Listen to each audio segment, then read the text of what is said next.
Ibu-ibu mesti santai nih ibu. Nggih, monggo.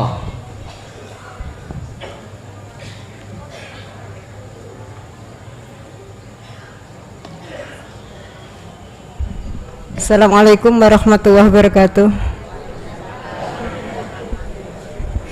Pangapunten, seperti yang disampaikan tadi dalam kita menjalankan kholwat, di situ ada sampai kepada musyahadah atau pertemuan kita dengan Allah, yang di situ nanti kita juga nggak tahu akan kembali atau kita akan terus. Yang menjadi pertanyaan saya adalah, mohon maaf Gus, menikah masih terikat kepada makhluk. Apakah sebelum kita melakukan kholwat sebaiknya kita juga berwasiat kepada keluarga kita untuk hubungan kita kepada sesama manusia, hablum minan nas, yang di situ kita ada tanggung jawab kepada sesama manusia. Mengadakan apa? Wasiat. Wasiat. Iya, sebelum kita berkholwat. Kemudian yang kedua, dengan perjalanan kholwat seperti itu tadi, bolehkah juga difahami atau dimaksudkan bahwa kholwat itu juga sebagai ajang pembersihan diri atau pertobatan kita atas dosa-dosa yang kita lakukan sebelum ini? Terima kasih. Assalamualaikum warahmatullahi wabarakatuh. Waalaikumsalam warahmatullahi wabarakatuh.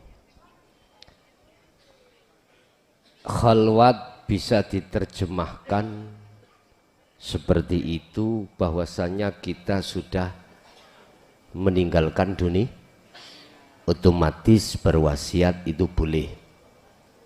Barangkali jenengan betul-betul tidak dikembali, akhirnya Pak Mudin nang corong innalillahi wa inna ilaihi, boleh. Dan itu perlu, penting. Bisa khalwat diartikan kita sudah tinggalkan selain Allah. Dalam bentuk di dunia ini kita menuju pada Allah, bertemu kematian, bisa. Memang Pak Bu, intinya khalwat adalah bebersih diri dari kotoran-kotoran yang mengotori hati. Yakfur bitawuti wa yu'min billah. Tinggalkanlah iman-iman selain Allah tadi. Jikalau kau betul-betul meninggalkan hal itu, maka wa yu'min billah, imanmu pasti hanya pada Allah. Bahasa pertemuan, jikalau kau tinggalkan selain Allah, maka kau akan bertemu Allah. Siapa yang berjalan ke arah barat, semakin lama arah timur pasti kau tinggalkan. Siapa yang hatinya semakin pada Tuhannya, maka hatinya akan semakin jauh meninggalkan perkara dunia. Coba sampai berzikir terus, nantikan hatimu akan bisa melepaskan cintanya terhadap selain Allah, itu pasti. Nggih. Masih ada Ibu? Cukup? Yang tobat? Oh ya, apakah kholwat itu bisa diartikan sebagai tobatan nasuhan? Memang betul. Taubat, hati sampean tidak akan beriman pada selain Allah yang sudah kita imani sejak dulu tadi, ya dah? Otomatis inilah yang disebut taubatan nasuha. Taubat yang murni, tidak akan syirik, tidak akan beriman, tidak akan bermaksiat hati ini pada Allah Subhanahu wa ta'ala. Ya, monggo.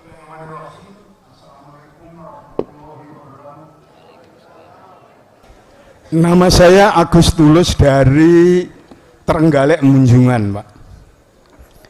Yang saya tanyakan pada Gus,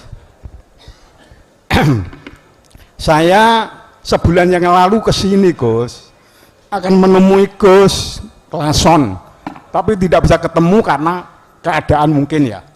Lalu saya ketemu dengan Gus Jen, adik Gus Klason. Lalu saya diarahkan untuk nanti saja sabar Pak ya gitu. Tapi saya sambil mencari pondokan Pak, pondokan rumah kosong. Ternyata saya dibantu Gus Sen bisa mendapatkan rumah kosong di sebelah timur ini Pak. Itu. Untuk itu mbok bilih ada saudara saya dari Trenggalek yang ingin bergabung dengan saya, bisa. Saya di musola Poncotan itu, satu rumah penuh, kamarnya 3, masih saya pakai 1, tinggal 2 dan yang lain masih ada. Itu pertama. Terus yang saya tanyakan Gus, gandeng saya tadi sudah kontrak rumah 1 bulan Ramadan ini ya, lalu besok itu sudah selesai, lalu saya ingin kolwat di sini selama bulan Ramadan, terus saya teruskan di rumah saya, jadi 2 tahap, 20 dina apa berapa gitu ya, itu bisa atau tidak? Satu. Yang kedua, atau saya karena jauh di pesisir kidul, saya harus pulang ke rumah rong dino lagi teko, kira-kira gitu. Itulah ya, saya terus sing ngenteni rong dino, gek leren ke sedino rong dino, lagi kolwat di rumah. Itu bisa apa tidak? Yang ketiga, kalau tadi jiwa itu adalah roh yang belum suci. Kalau nyawa itu apa Gus? Terima kasih. Assalamualaikum warahmatullahi wabarakatuh. Waalaikumsalam warahmatullahi wabarakatuh. Dari pertanyaan yang pertama, boleh dimanapun jenengan berkholwat, disilahkan, disilahkan. Sebab dimanapun tempat itu tempatnya Allah. Allah pun juga ada di Trenggalek, juga di Mojokerto, dan Allahnya itu sama, tapi bukan 2, sama tapi bukan 2. Jadi di sini selama Ramadan silakan, terlepas Ramadan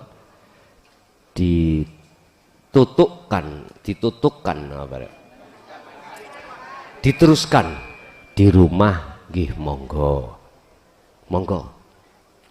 Dan atau apakah boleh, wong perjalanan itu jauh, jenengan itu nanti 2 hari baru nyampe di rumah.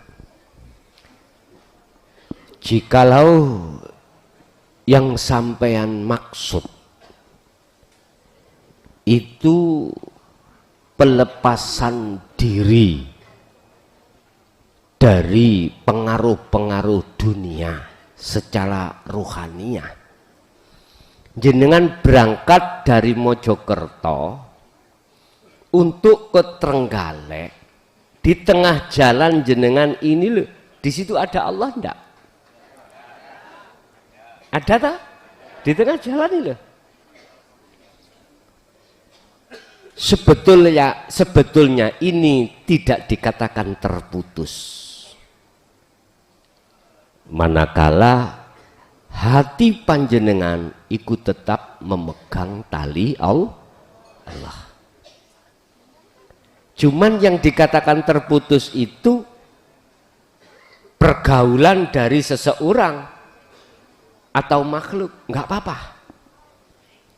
Sama dengan besok ketika habis baiat itu kan hati langsung wajib kholwat menuju dan bertemu Allah. Loh, jenengan pulang ini kan secara dohiriah kan dereng belum disebut kholwat toh, tapi ruhaniah sampean disebut kholwat, karena jenengan mulai saat itu sampai nyampe di rumah, di sini hati jenengan selalu berdikir. Nah, jadi walaupun secara jasmani ikut terputus, tapi secara rohani jenengan tidak terputus. Lu lali ya Kang iku mau ning dalan pas nemu duit ombyokan lali. Lah kuwi lali gak zikir iku aslinya gak pengen. Tadi saya katakan aslinya jenengan itu selalu ingin memegang tali terus pada Allah supaya selalu connect. Tapi Allah berkata lain. Bosok kita melihat duit ombyoan lupa. Gini aja, gak usah repot-repot. Yang membuat Anda lupa siapa? Jangan ngomong nafsu loh ya. Memang koyoke prosesnya nafsu. Nafsu ngalihkan pandangan hati sampean dari Allah menuju uang tadi. Berarti kau menuduh nafsu bisa. Sampean harus tahu siapa yang mengendalikan nafsu. Loh, penak nek ngene. Penak. Jadi boleh Pak, walaupun itu secara jasmani terpotong 2 hari lah, katakan secara jasmani jenengan itu tidak berkholwat, tapi secara rohani tetap kholwat. Itu yang pertama ya. Terus yang kedua, ada yang kedua tadi. Ketiga. Oh, nyawa. Terus kalau jiwa itu ruh yang belum suci, terus bagaimana nyawa? Ini Pak, nyawa itu basa Jawa Pak, nyawa. Qur'ane ruh. Sama. Nyawa ya ruh, ruh ya nyawa. Begitu.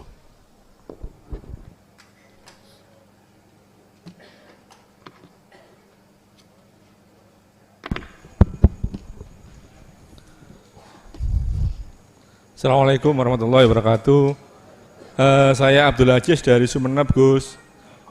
Mau menyampaikan atau bertanya tentang yang pengertian yang saya dapat, bahwa kita melakukan riyadhah besok itu setelah baiat atau kolwat.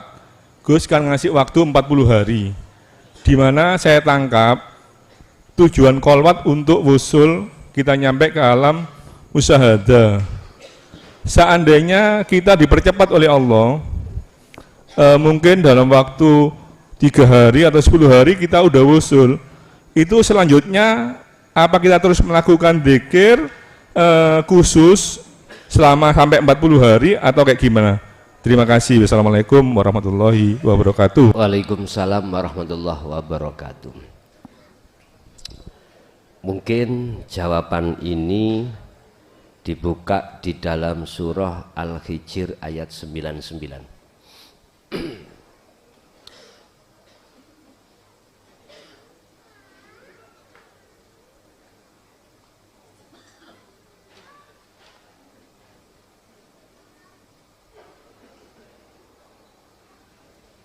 Surat Al-Hijr. Surat keberapa Pak itu Pak? Tolong dibantu.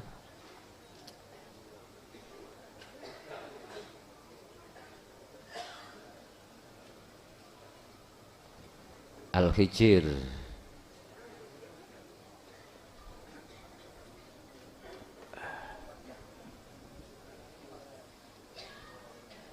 Surat ke-15. Oke. Dibuka ayat yang ke-99.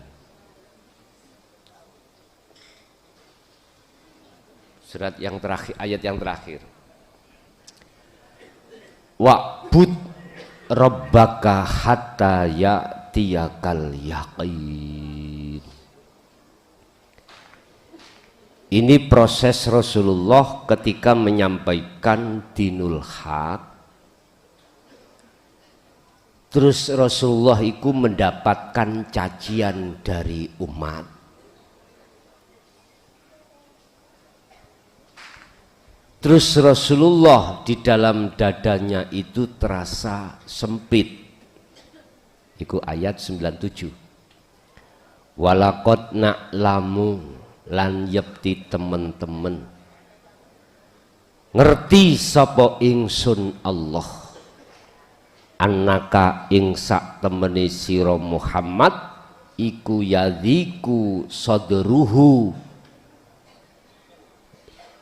iku yadhiku rupek sempit apa sadruhu dodo ira Muhammad, maksude ati, bima sebab apa yakulu kang do ngucap sapa umat. Apa ucapane? Menolak adanya dinu tauhid. Mereka itu podo mencaci Rasulullah ketika saat Rasulullah itu menyampaikan tentang menyembah yang benar, menyampaikan dinul haq.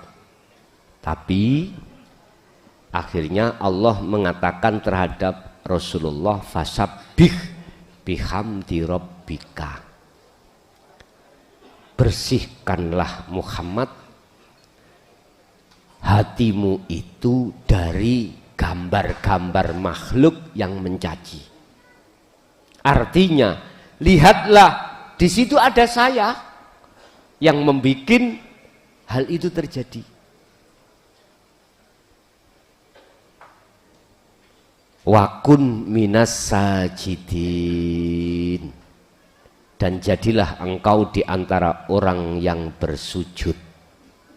Sampai kapan? Fa'bud, sembahan, nyembah sira rabbaka ing pangeran sira, hatta ya'tiyaka, sehingga teko nekani ka ing sira apa al yakinu, kematian.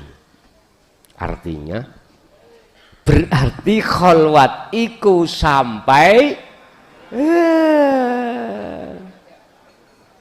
lah, perkara berdiam diri tidak bertemu terhadap selain Allah bisa jenengan tinggalkan. Cuman hati jenengan gak bisa melepaskan zikir terus pada Allah sampai hatal yakin. Sampai kapan? Hatta ya'tiyaka, sehingga datangnya kematian. Kalau perkara sampai ikut tinggalkan pergaulan, jenengan stop, boleh, silakan, monggo. Wong jenengan meninggalkan itu biar tidak ada yang gandoli kok, gitu. Cek mudah jenengan ikut terus, hati mengasah zikir tersebut biar tidak mudah gampang terpengaruh. Monggo, rapopo. Tapi nanti ketika saat sampai bergabung lagi, bergaul lagi terhadap selain Allah, bagaimana? Kalau nanti ditengarai kok sering kecolongan, ya bali maneh. Itu menurut saya. Tapi bukan berarti jenengan tidak boleh untuk tinggalkan nggon khusus, atau jenengan bukan berarti tidak boleh untuk masuk lagi, ndak. Itu terserah Gusti Allah bimbing terhadap Anda nanti. Nanti jelas hati sampean itu dikerentek nih Allah bagaimana. Disuruh masuk lagi nggih, sampean turuti, mesti ada kerentek, Pak. Mesti ada kehendak Allah. Atau tidak, yaudah sing penting mengalirlah, enak. Nggih. Masih ada?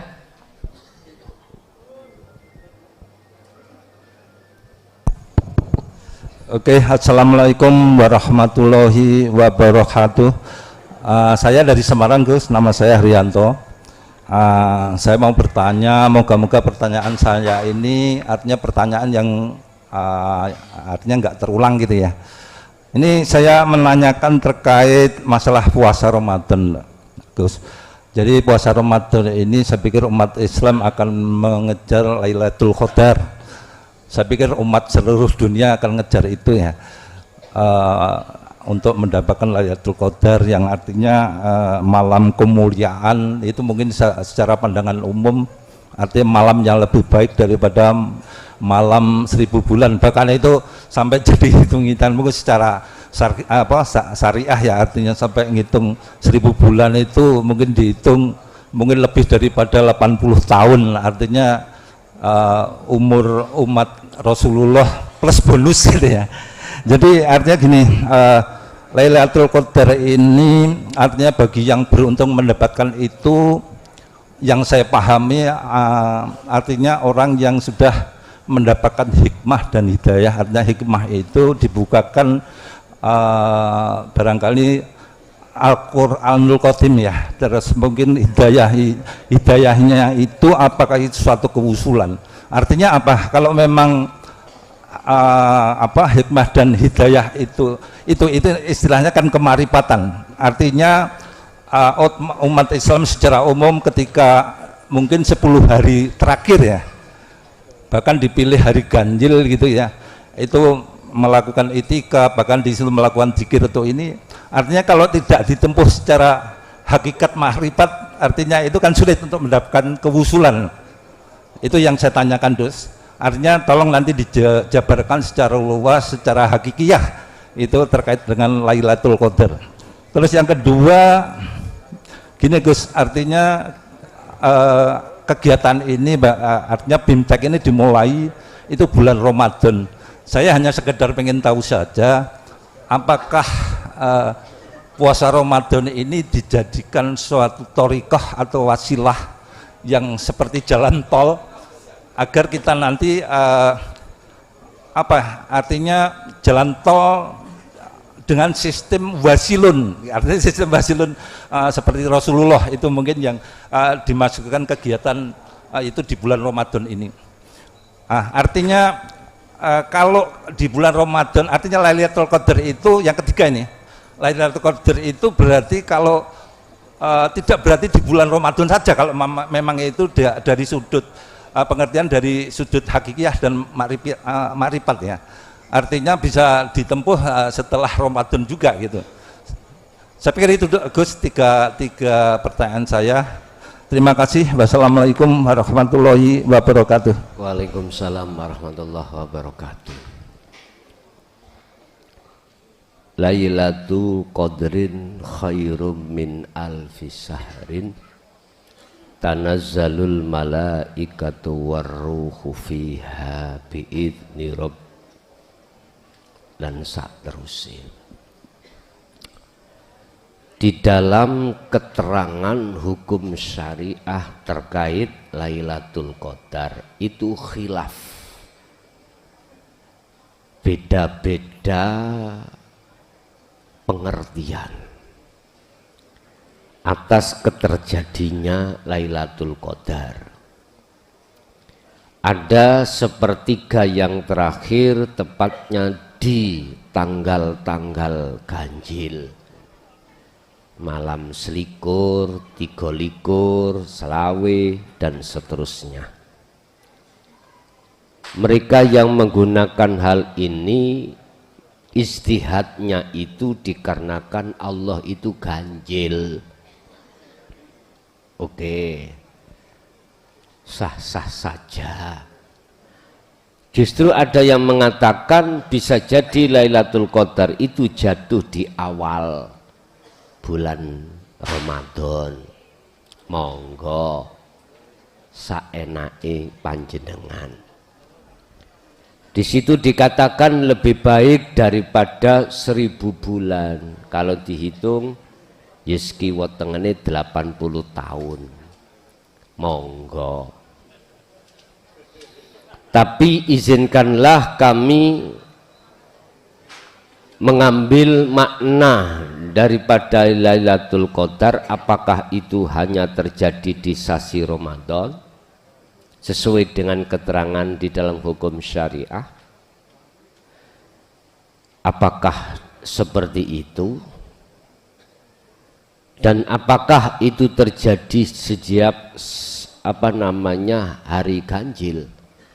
Gini Pak, coba kita urai dulu tentang Lailah.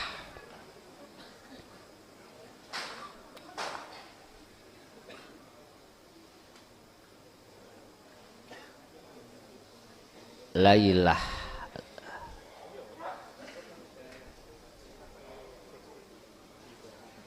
Lailah arti lughat malam. Secara hakikat bukan malam seperti malam-malam ini, enggak. Sifatnya malam adalah gelap karena cahaya matahari tidak datang. Kita enggak berkata listrik, enggak. Dikatakan malam itu karena matahari itu tidak keluar, otomatis gelap. Mohon maaf, siapa yang hatinya menggelapkan perkara-perkara nurullah, cahaya matahari, mang. Nurullah berarti makhluk. Artinya gelap dari nurullah itu tidak ada. Dalam hati jenengan makhluk enggak ada. Berarti iman sampean ini tidak terhadap makhluk. Di dalam segi aspek apapun. Yang menciptakan, yang menggerakkan, yang apapun. Tetapi Allah, ini namanya lailah. Jikalau hati yang seperti ini, maka persis seperti codot atau kelelawar. Keluarnya mesti waktu malam. Karena yang namanya codot atau kelelawar, matanya itu memakai cahaya ultraviolet. Jadi kalau ada lampu langsung peteng, gelap, deladap. Qadrin adalah ketetapan Allah. Berarti siapa yang hatinya makrifat pada Allah, itulah dia yang mendapatkan Lailatul Qadar. Berarti tidak terikat dengan bulan, tidak terikat dengan masa. Enggak. Ingat, kita bicara tentang siwak. 1 rakaat sholat kita bersiwak. Dan atau 1 sholatan kita bersiwak itu lebih baik daripada 75 sholat kita tidak pakai siwak. Dan atau sholat 1 rakaat bijuhdin iku khairun, luwih bagus daripada sholat 70 tahun jenengan iku tanpa juhud, bighairi juhdin. Apik sak rakaat dengan juhud. Artinya apa? Berarti amaliyah sedikit jangan kau anggap boboti ringan. Jikalau amaliyah itu kau sertai hati makrifat pada, dan ini lebih baik di mata Allah, lebih berat timbangannya daripada 70 tahun kau sholat terus gak leren-leren, gak berhenti-berhenti, tapi hatimu menghadap selain. Ya wis. Oh kalau gitu sak rakaat sing penting makrifat bar ngono gak ngono. Ya bukan begitu maksudnya. Ini adalah perbandingan gitu loh. Jadi Lailatul Qadar miturut indah ahli syuhud setiap waktu, Pak. Setiap waktu. Lebih baik 1000 bulan daripada orang-orang yang beribadah tanpa makrifat pada Allah. Dong nggih? Dong ya? Dong. Berarti kesimpulannya luweh apik biji kacang 1 bijinya daripada kulitnya 1 hektar. Kulitnya saja lebih baik 1. Ini apalagi dibanding sama-sama 1 hektare. Ibu-ibu biasanya punya ingon-ingon ayam, nggih? Ketika jenengan ngengkremke telur terhadap induk ayam, mohon maaf, ini kalau nggak ada lasnya jadi ndak? Sampai dadar nggak? Sampai dadar dimakan, percuma. Lebih baik mana jenengan iki mengkremkan, apa sih mengkremkan iki? Mengekramkan telur 10 terhadap induk ayam, tapi ini semua buan, lebih baik 1 tapi jadi. Jujur, jenengan ojo tersinggung gak?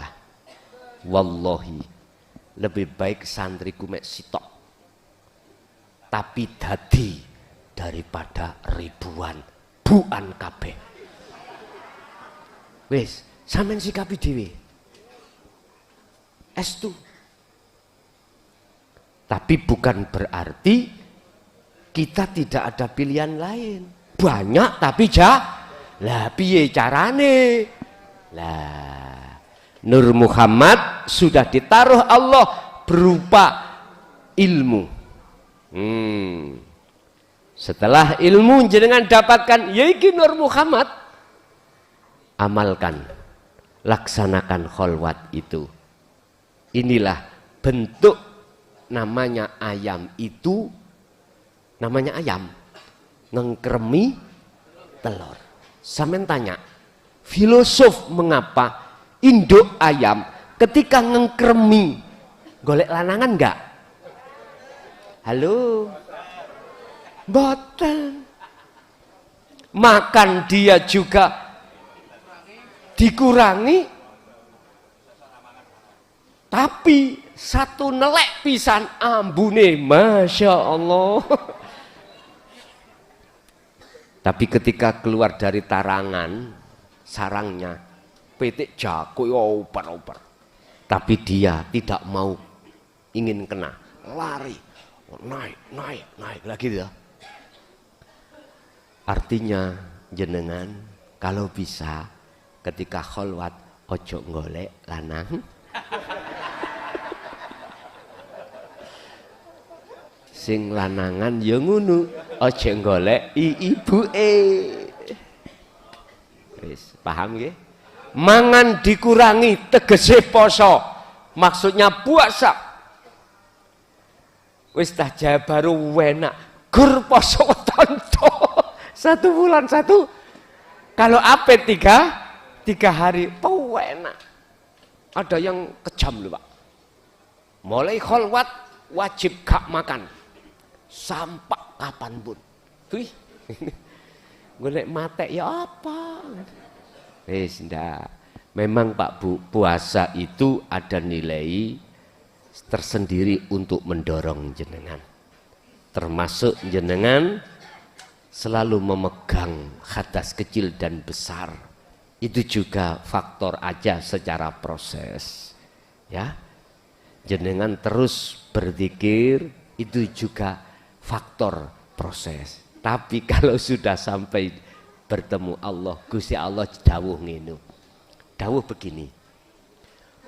Bukan perkarane posomu, ya, riyadhah dan zikirmu terus kamu saya tarik di musyahadah enggak, semua karena rahmatku. Iku artinya biar ketika jenengan iki kholwat gak rumangsa dirimu yang melaku itu loh bos, maksudnya itu. Yes. Jadi Lailatul Qadar secara hakikat bagi ahli syuhud adalah setiap amaliyah jenengan, baik mahdhuf ataupun ghairu mahdhuf, ibadah yang murni atau tidak murni jikalau nata iju husnil ahwal mingkol bin zaidin atimu makrifat, itulah Lailatul Qadar. Lala apa sampean gawe setahun pisan malam selikur wah berangkat bojone dijak ayo nang masjid ana kono riya takabur iku muncul, aduh tak guyu ae ya wis babana makome ana kono kate piye wis ra apa-apa tapi supoten ojo di situ aja bos. Kita sekolah SD jangan di SD terus naiko ini maksudnya. Akhlak istimaiyah boleh dibagusi tapi naiko ingat akhlak ilahiyah biar betul-betul kafah udhulu fisilmi kafah Islamu biar sempurna. Lanjutkan begitu. Masih ada? Monggo Mbah.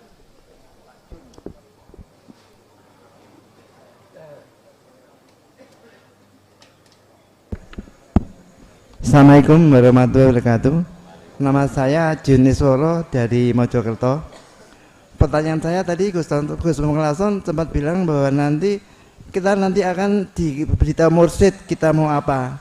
Artinya kita nanti mau dapat mursyid atau siapa mursyid kita ataupun dari Pak Gus Mengelason sendiri atau seandainya ada mursyid kita komunikasinya bagaimana? Iya Pak. Iya tadi. Kurang bilang nanti akan disebut mursyid gitu katanya. Ya. Cobi alon-alon Pak. Alon-alon kuping Ya. rada dublek.